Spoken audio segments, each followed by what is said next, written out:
好啦，嗱咁我哋咧就事不宜遲啦，我哋再跟住個鏡頭去現場感受下呢一個東區當時最貴嘅一塊地塊，而家發展商真真正正蝕本賣房嘅真實情況啦。呢度我哋嘅正前方咧會有一個我哋叫做係養老院嚟嘅，所以咧亦都係有啲中山嘅本地朋友咧會覺得會陰氣重啲。前方咧就有一個寶塔，呢個紫馬嶺公園嘅都係屬於。前方有個寶塔，咁至於好唔好就大家交翻俾大家去評估啦。中山買樓唔使煩，小梁總帶你睇中中山所有嘅新盤。嗱，大家好，今日咧同大家睇一個近期非常之熱嘅一個東區景觀嘅靚盤嚇。大家有冇 feel 到喺邊度啊？大家咧啱啱拍嘅時候咧就睇到咗呢個公仔嘅表情，真係有少少冇眼睇。點解啊？因為呢個樓盤咧位於中山5路啦，呢個位置可以認定為係中山最繁華嘅一個地段之一。咁而家呢個區位呢，亦都係有新房在售嘅。咁包括保利嘅朗悅啦，包括嘅保利之前嘅真悅府啦，其實都係19000、2萬蚊嘅價錢，已經基本上係清出貨、清晒貨嘅狀態。咁呢個最繁華嘅地段呢，其實周邊賣緊嘅樓盤呢，都非常之火熱嘅。我舉例幾個啦。例如保利嘅朗悅4代住宅啦，例如保利嘅真悅府啦，又或者再隔離嘅逸翠園啦，咁再遠啲、再大戶型啲嘅喜匯啦，近期都賣得叭叭聲。呢個屋苑咧，近期係要靠降價先可以搶到大家嘅眼光。點解呢？其實真係可能係有少少發展商嘅水土不服。咁啱先眯埋隻眼，係因為呢塊地，我想同大家講係東區以前最貴嘅一塊地嚟嘅，唔係以前，係擺到而家都係最貴，因為佢單單嘅樓面價錢係13000、14000，咩概念呢？佢而家發展商賣一間最平嘅價錢係10000蚊一平米，咁同而家嘅價錢去對比，個地價仲要貴過我哋嘅賣價4000蚊一平米，所以大家可以諗到嘛，發展商免費幫大家起之餘，仲要貼4000蚊出嚟。所以呢個真係好誇張。咁咩原因造成呢個盤嘅價錢咁低窪呢？係咪真係質量唔得呢？咁小梁總咧，等下亦都喺視頻裏邊同大家實探究竟。其實呢個屋苑而家去睇個性價比係在線嘅。咁有啲單位嘅高層啦，亦都係直面五桂山，直面我哋呢個紫馬嶺公園。其實呢度嘅優勢亦都係非常之明顯嘅。可以講呢個屋苑其實係因為俾自己嘅營銷打敗咗。其實呢個屋苑有佢嘅一啲優勢點嚟嘅。咁等下小梁總亦都會喺條片咧，慢慢同大家逐一去講一講下。好啦，嗱咁講完呢啲囉嗦嘅嘢咧，亦都講講呢個盤而家賣緊嘅嘢先。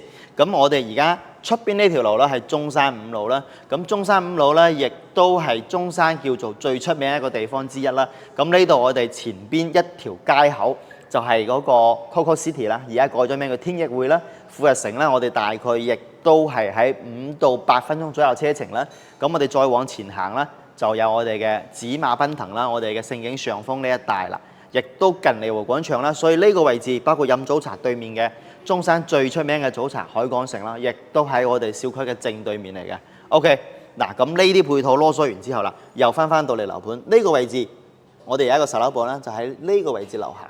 OK， 咁呢邊係1到6座啦，係我哋嘅2期。咁2期咧，其實我哋係全部未賣嘅。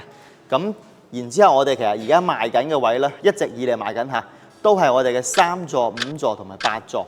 咁成個樓盤咧，其實2座同埋6座啦。咁點解又冇講咧？因為2座同6座咧，我哋主要係作為呢個人才出租房去用嘅。咁係俾翻政府啦，俾翻啲有需要嚟中山高瞻少少嘅人員，嗰啲直係親屬都冇買樓嘅嗰啲人才咧，可以租呢度嘅樓，係咁樣嘅定性嘅。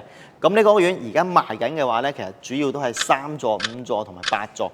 3座咧係一字板樓嚟嘅，咁咧亦都係南北對流啦。咁啊做咗3房2衛嘅119平米。咁5座係143平米嘅4房南北對流，亦都係一字板樓嘅。咁8座咧就2梯3房嘅。咁8座咧，但係佢個南北對流嘅兩邊邊位咧，個視野嘅遮擋面咧就比較犀利啲啦。咁正前方亦都119平米，119平米咧，但係要係24樓以上咧，佢睇出嚟個視野先會開闊啲。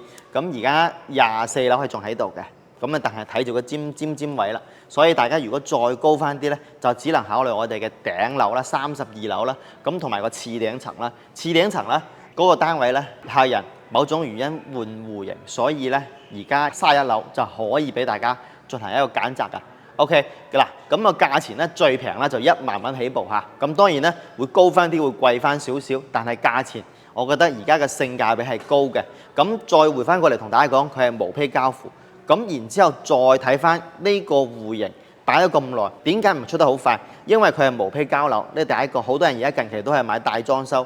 咁第二個咧就係佢而家個產品擺喺市場上咧，算係個使用空間係偏低啲啦，係啦，因為佢係屬於你可以定性為佢係2020年嘅產品嚟啦，所以個產品嚟講咧，相對嚟講會有少少落後。咁但係個價勝在價錢擺喺度，個景色都擺喺度。咁如果我哋其實而家買好多想要景色靚啲嘅樓嘅，咁就冇佢生活配套咁好。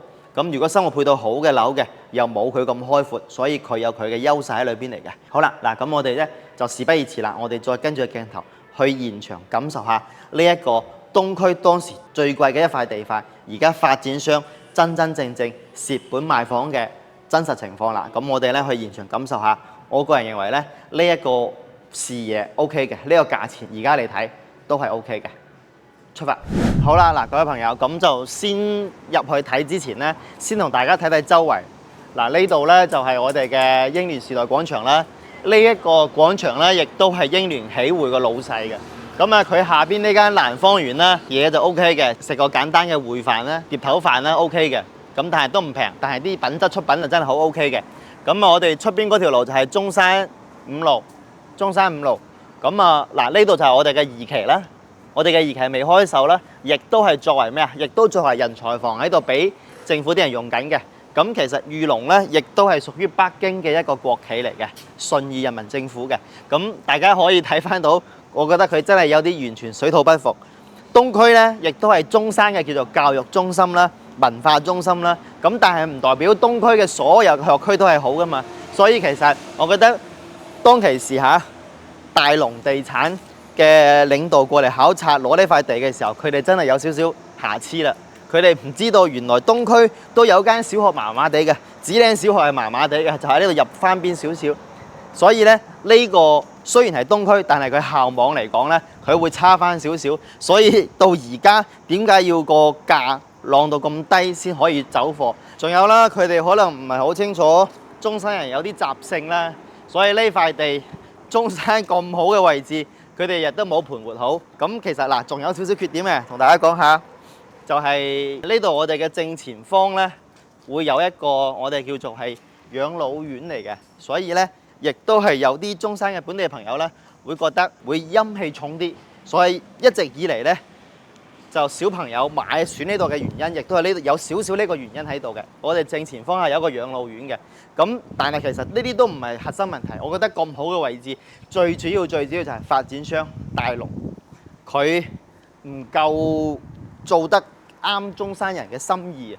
即係北方人佢做賣喺南方賣南方產品，所以佢呢樣嘢係會差啲嗱。包括你睇佢個大門口，呢度到大門口啦，呢度到大門口啦，呢個大門口就真係咪啊？夠晒接地氣，搞晒成個大鐵門。咁啊入門口就嗰種感覺嚟講咧，相對如果喺中山嘅東區咧。呢個大門口啊，應該係講係最接地氣嘅。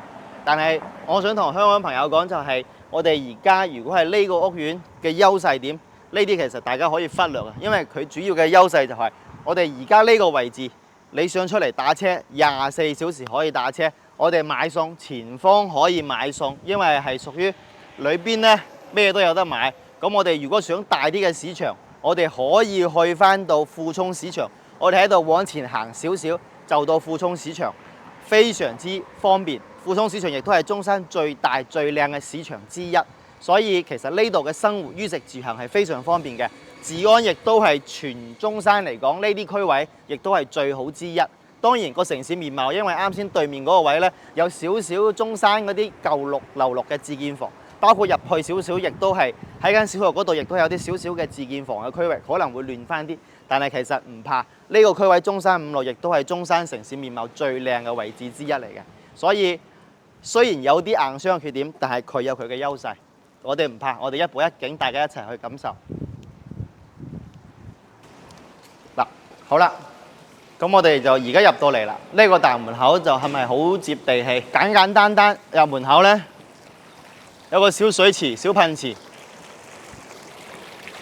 呢個屋苑其實已經降咗幾輪價㗎啦，從早期嘅賣2萬到15000、16000幾、15000幾、13800，到再而家嘅1萬蚊起步。係發展商其實我覺得都會好無奈。呢一個位呢，就係我哋嘅8座啦。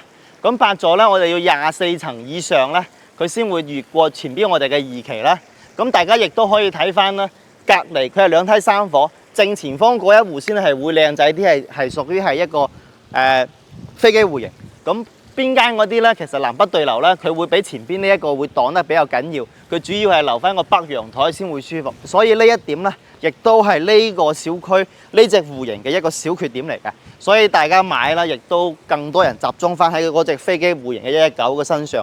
咁兩邊嘅南北對流嗰隻呢，因為南面個陽台遮得太犀利啦，小梁總自己本人亦都唔算太推介你哋。咁嗰套飛機戶型呢，仲有2套高樓層，大家可以去考慮嘅。咁就越過咗2期呢，就會好開揚嘅五桂山景啦、中山嘅城區景啦，再包括我哋嘅紫馬嶺公園嘅景色。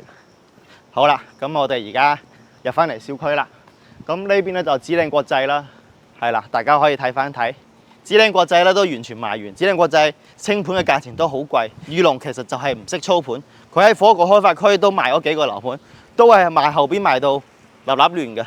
所以其實呢啲國企呢，就係有少少嘅缺點喺度，冇真正嘅一個好嘅操盤手，所以咁好嘅位置嘅樓賣到咁差嘅價錢，咁差嘅感覺出嚟。其實成個地段包括其實個小區嘅硬件唔會太差嘅，因為裕隆咧佢亦都係北京嘅國企，佢自己有自己嘅一套收樓嘅標準，冇好奢華嘅設計，但係俾你嘅嘢質素個感覺係 OK 嘅。咁呢啲咧全部係貼咗瓷磚外牆啦，大家可以睇翻，有一種灰灰色嘅感覺。咁呢一座啦，亦都係我哋而家準備要關注嘅呢一個樓王位置。好啦。咁我哋跟住個鏡頭感受下嗱，所以咧呢啲設計位就係好多人會介意嘅嘢，即係咁入翻嚟之後咧，呢度有個角啦會咁明顯。呢一棟咧就係我哋嘅樓王啦，143平米嘅專梯專火嘅設計嚟嘅。好啦，咁我哋而家就直頭去樣板房參考下呢個戶型。其實個核心優勢始終都係佢景色同埋地段。咁至於校網，其實大家亦都唔需要太擔心啦。雖然個校網唔算好 top，但係勝在都係好近嘅。第二個點就係勝在呢度亦都係屬於東區嘅。咁再第三個點就係佢而家嘅價錢已經將佢東區唔算好弱區嘅一個價值暗晒出嚟啦。以前賣2萬嘅時候，確實係沾咗東區校網嘅光環，係咪？咁但係而家呢個價錢已經足夠平。好。咁我哋出翻嚟嗱，咁2梯2伙同大家介紹下先。呢度一個梯，呢邊一個梯。咁咧入翻嚟之後咧，呢度係隔離嘅一戶，呢邊係我哋而家睇嘅板房嘅一戶客。咁到時咧，呢度係鄰居，呢度係你嚇，大概就咁嘅情況啦。咁入翻嚟之後，我哋就直頭咩嘢？睇睇個戶型先啦，睇埋個景先啦。睇景先啦，各位朋友好冇？嗱，個優勢點睇個景色嘅啫。咁我哋而家喺個客廳位咧，我哋呢度係屬於係西南，再睇翻過嚟呢邊北邊位，好開闊。我哋交樓係無批客，各位朋友。咁裝修喺中山嚟講咧，其實我哋差翻啲啦，2000蚊一平米啦，我哋好翻啲啦，我哋攞個3000蚊一平米啦，其實就可以裝得好靚，全屋將空調都上晒，幫大家搞掂到噶啦。嗱，咁大家入翻嚟而家呢個位。我哋嘅呢個係一個小西南嘅位置，向南為主，偏少少西邊位。咁啱先同大家講呢個養老院呢，其實就喺呢個位置啦。大家可以睇一睇，就喺我哋樓下。好，咁我哋嘅正前方睇到遠洋大順，睇到連綿嘅五桂山。我哋嘅右手邊呢，就係我哋嘅紫馬嶺公園，非常舒服，景色就一定係冇得彈嘅。係啦，咁我哋正前方呢一間呢，就係我哋嘅紫嶺小學，所以其實小學係好近嘅。咁隔離嗰度呢，亦都係紫嶺國際啦。呢度係前邊嗰個位啦，亦都係天璽啦，紫嶺國際嘅天璽啦，係啦。咁某種意義嚟講咧，佢嘅景色咧會比紫嶺國際咧會更加靚仔嘅。但係紫嶺國際嘅優勢咧就係咩啊？佢嘅戶型上咧可能會設計得更加靚仔啲，同埋佢係大裝修交付啦。所以魚龍呢度咧亦都係有少少嘅缺陷喺度啦。咁同埋咧，佢呢度嘅設計好特別喎。佢呢個位咧係做咗個走火通道俾大家嘅。咁我就唔打開啦。呢個其實係一個走火通道嚟嘅，所以魚龍係有少少設計上咧。唔係好啱我哋呢邊人嘅胃口，咁但係佢真係佢有佢嘅優勢嚟嘅。呢度係南邊嘅陽台，呢邊係餐廳位啦。咁個餐廳位咧，而家可以睇啦，佢成個做咗個窗嘅設計啦，佢成個採光就非常之靚啦。咁但係呢度咧，大家可以按翻自己構思嚟，因為咧我哋毛坯交付咧係好靈動嘅。咁我哋而家肉眼可以睇到啦，呢度就係 Coco City 啦，係啦，天逸匯啦，改咗名啦。咁咧呢個超高層咧，亦都喺度賣緊嘅。超高層咧，而家仲有少少單位啦，價錢嗰邊嘅單位亦都係1萬蚊一平嘅啫。咁但係嗰邊係屬於商業性質。如果大家買嚟住咧，其實呢個位咧會更加實際啲。假設下，咁當然因為我哋買嘢咧，大家可以睇多啲。但係佢個景係真係好舒服，坐低喺度真係好舒服。呢個景亦都係好特別，亦都係好少有。喺中山嘅主城區有咁嘅景嘅唔多，而且有咁嘅景佢係唔嘈嘅，係啦。相比觀嶺亦都景色好靚，但係有少少嘈啦，係啦。咁亦都有華雄嘅景月軒啦，個景亦都好靚。當然啦，華雄景月軒嘅景咧，佢帶埋高爾夫咧更加特別，但係咧佢就呢個位咧係屬於唔嘈之餘，仲喺繁華鬧市。呢度係屬於中山5路，咁對面咧亦都有中山最好嘅茶樓海港城。咁我哋再翻嚟戶型啦。呢度咧就係我哋嘅入門口，呢度有一個小房間嘅位置。呢間房間咧可以做埋通埋去嗰個我哋嘅陽台個位啦。143，咁做咗4個房間，2個洗手間嘅啫。呢度亦都係南向啦，洗手間。而家呢個設計咧做咗乾濕分離，咁啲尺寸位其實就係唔見好使咯，所以呢度亦都係呢個小區嘅一個小缺點嚟嘅。呢個房間亦都係唔係好大，呢間房間係最細，而且呢間房間係向北。咁主人房，大家跟住個鏡頭過嚟感受下。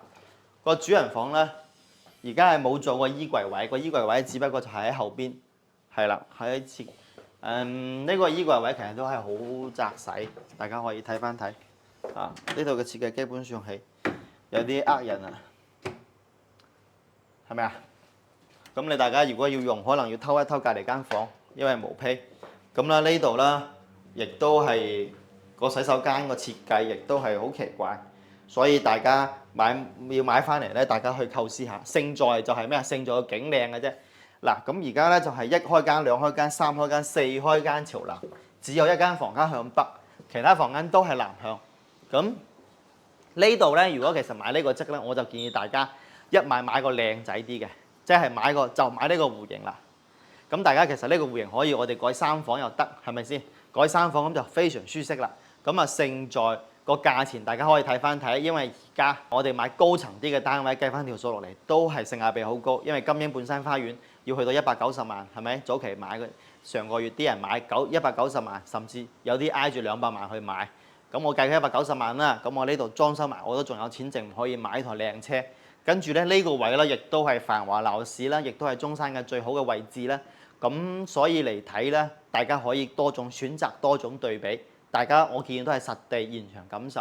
咁但係因為呢個樓盤有啲本地人咧就好奇怪嘅，佢又唔中意前邊呢座塔嘅。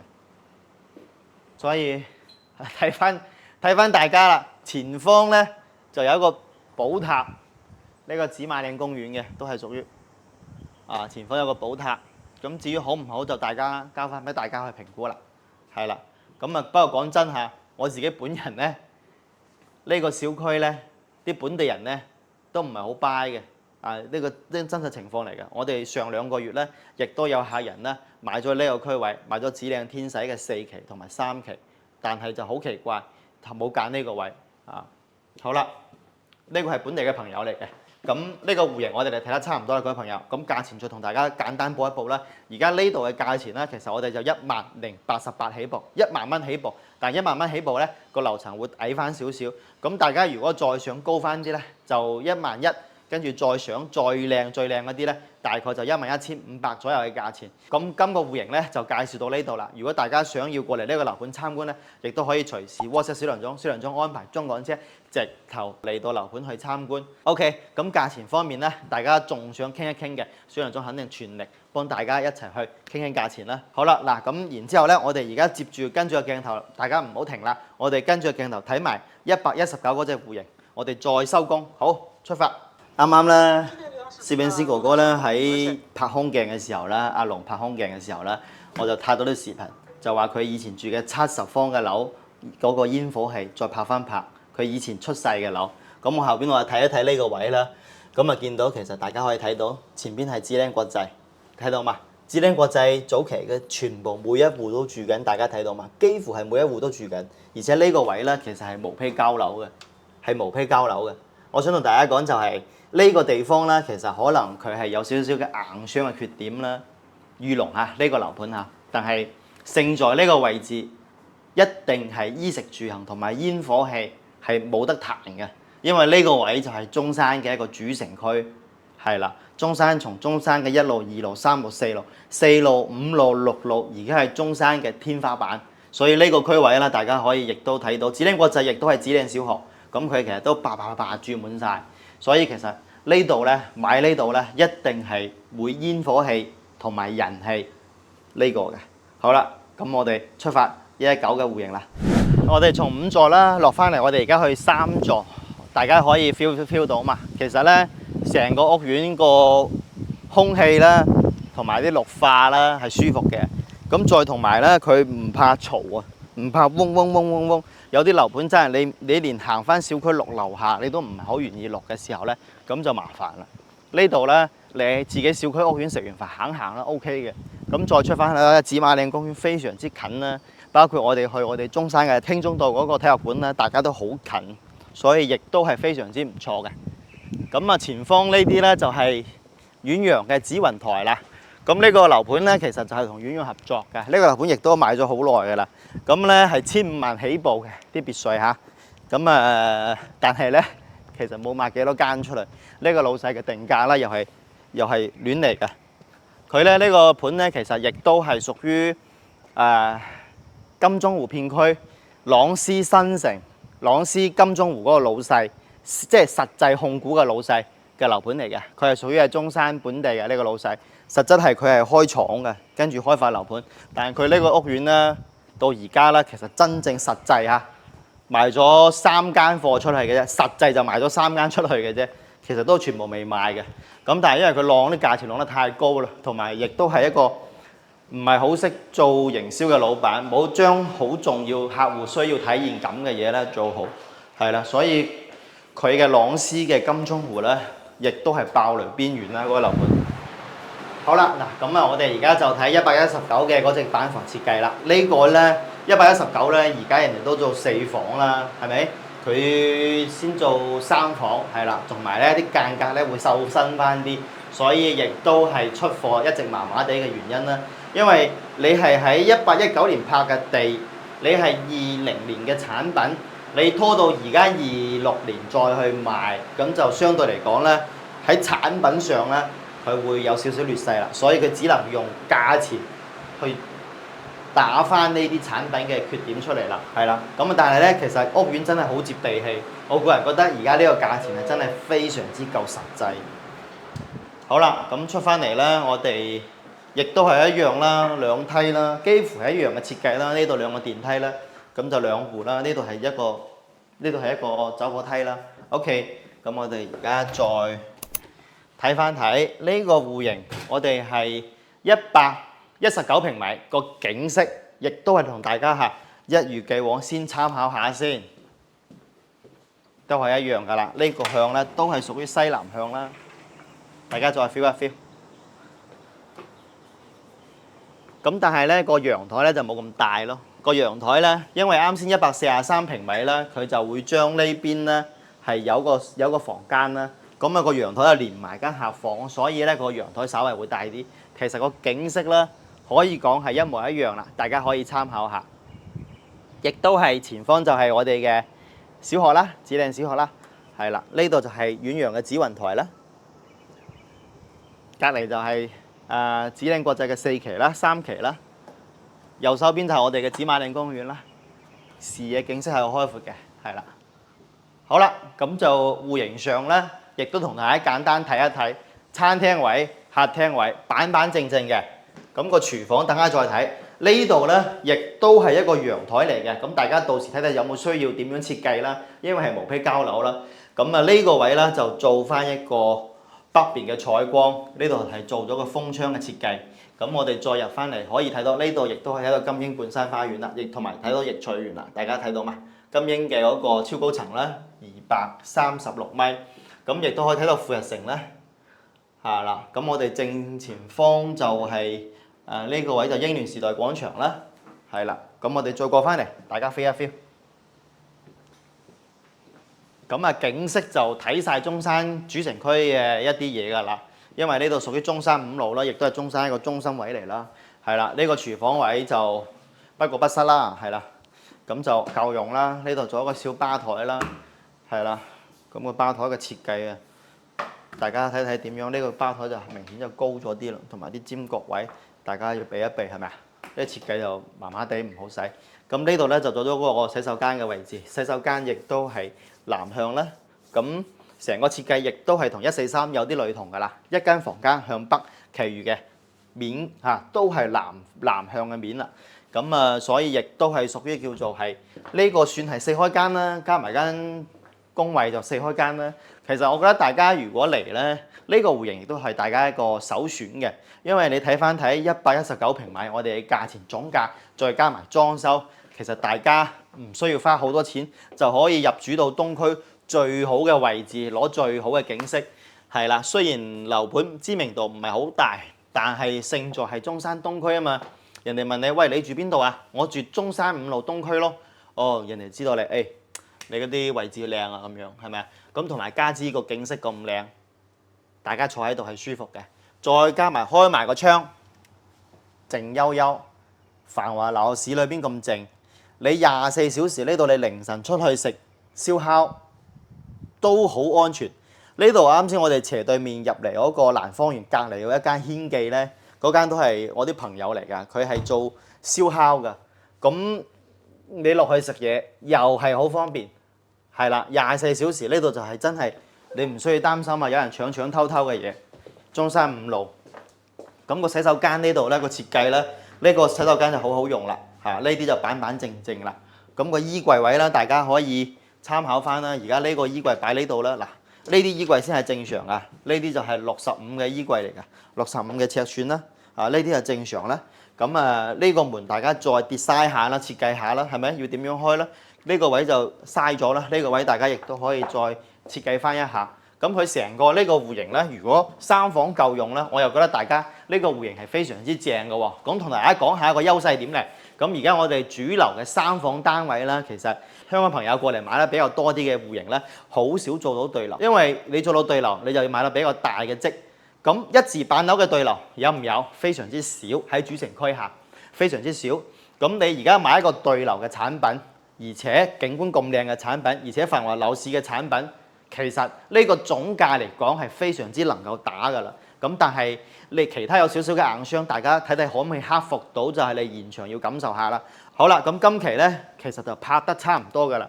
咁樓盤咧，每個樓盤咧都係有優點同埋缺點啦。咁漁農咧，其實佢嘅缺點又好明顯嘅，我覺得發展商係一個缺點之一嚟嘅。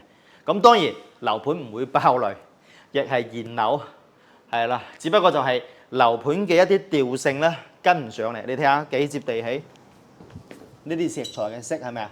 但係佢係真石嚟嘅，但係真係呢種色而家就真係好少人揀。呢啲咧就冇做過玻璃嗰個扶手咧，咁啊所以大家直頭做封窗就得啦。呢啲扶手，但係雖然佢唔係玻璃，但係全部做咗鋁合金，鋁合金嚟嘅。咁其實咁多年咧，佢做完開埋到而家已經3年幾啦。其實大家睇翻睇冇會生鏽嘅，啲嘢嚟講就係實而不華，我可以符合呢個發展商嘅嗰個嘢啦。咁啊，缺點嘅嘢咧，大家亦都可以隨時 WhatsApp 同埋 WeChat 微信小陽裝，我哋一齊去探討下、交流下。咁啊，講到呢度咧，如果大家亦都中意呢隻戶型嘅，隨時可以聯繫小陽裝，小陽裝安排裝港車直頭安排大家嚟到漁農，我哋嚟一齊參觀下，一齊研究下。咁呢個屋苑咧，其實價錢亦都係同143一樣啦，10,088蚊，即係1萬蚊一平起步。咁啊矮啲咧就呢個價錢啦，咁高翻啲就貴翻少少，但係最貴都唔會超過11,500，所以大家咧亦都可以揸緊時間啦，因為而家其實咁好嘅景色嘅位置，其實已經係少咗好多㗎啦。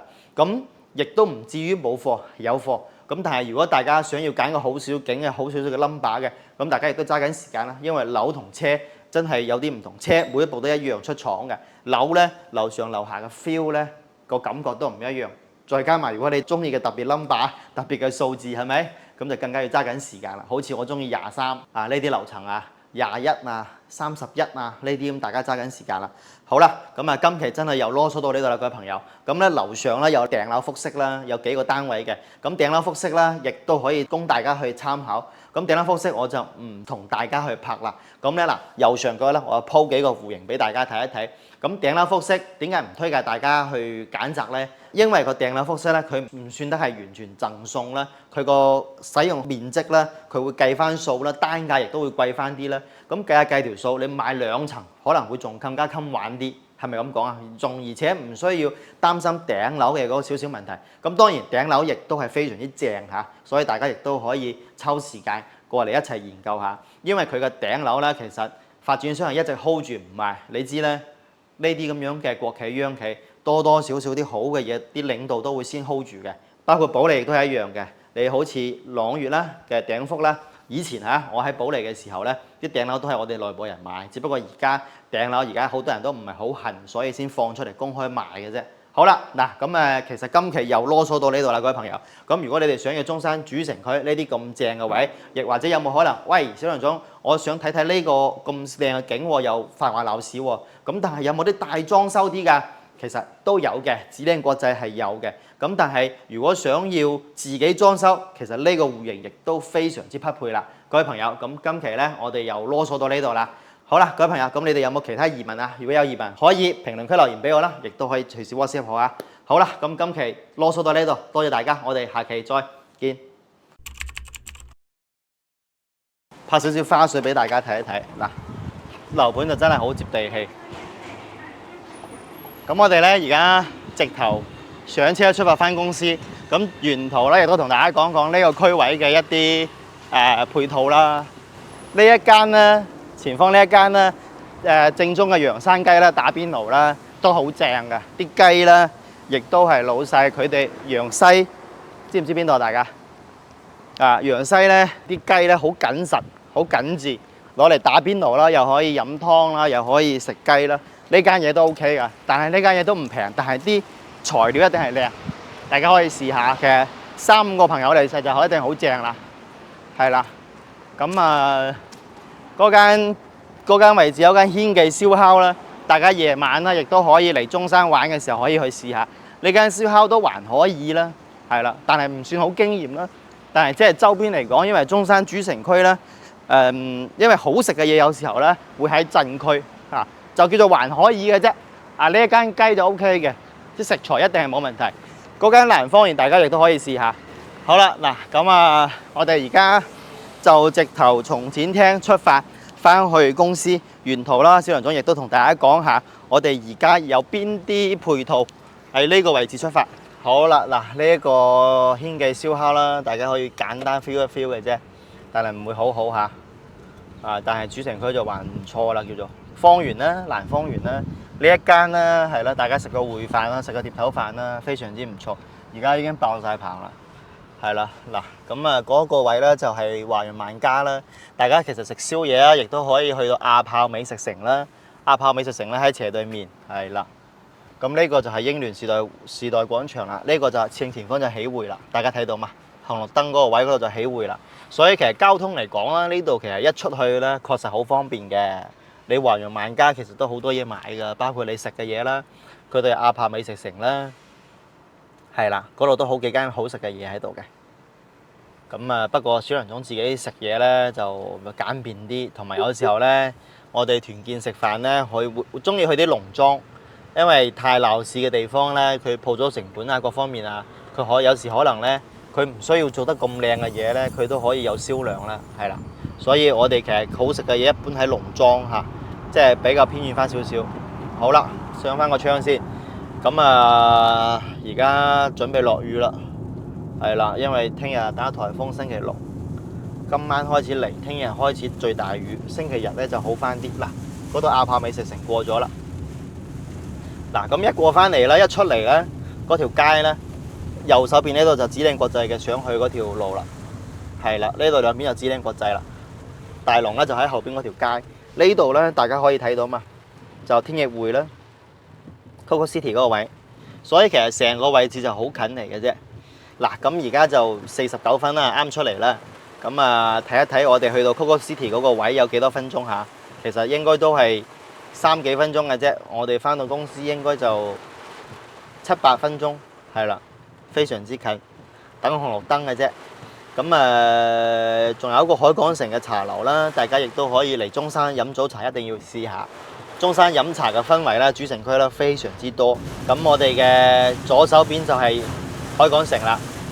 好啦，各位朋友，真係一下子太大雨啦，就唔同大家介紹囉嗦太多啦。我哋今期又到呢度啦，好唔好？係啦，咁就呢個位置就生活就非常方便嘅。